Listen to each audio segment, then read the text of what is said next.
got oil there again. Oh, interesting.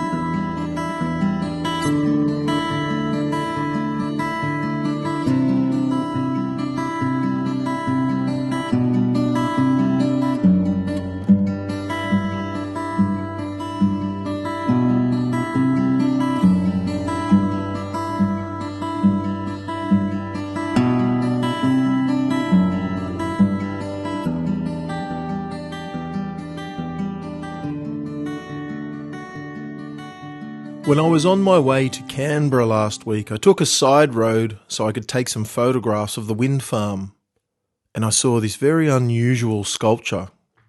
I doubled back so I could have a closer look. When I first looked at it, I had no idea what I was looking at. It wasn't until I got home and I did a little bit of research when I found out what this sculpture was actually all about.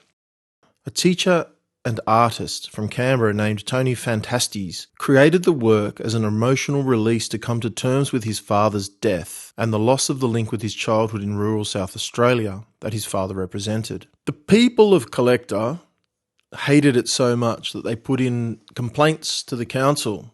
In 1997, the Shire Council issued a stop work order on Tony's sculpture and later a demolition order.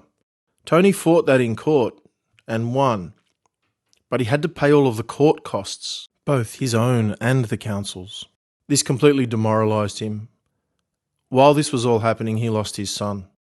In 2004, he finally decided to end it all and move away from the town of Collector altogether.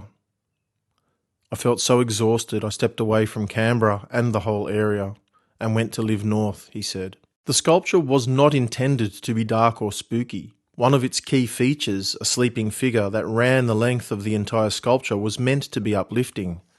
Tony calls it the dreamer.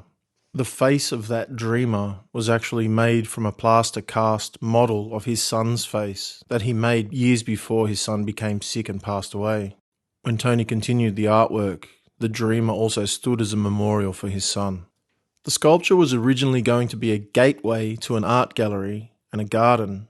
The unfinished artwork still stands and the concrete is just decaying. There is some talk that his daughter may return to help rebuild and finish the artwork with him one day. Very intriguing indeed. Very intriguing and such a sad story. It certainly is one different and interesting place.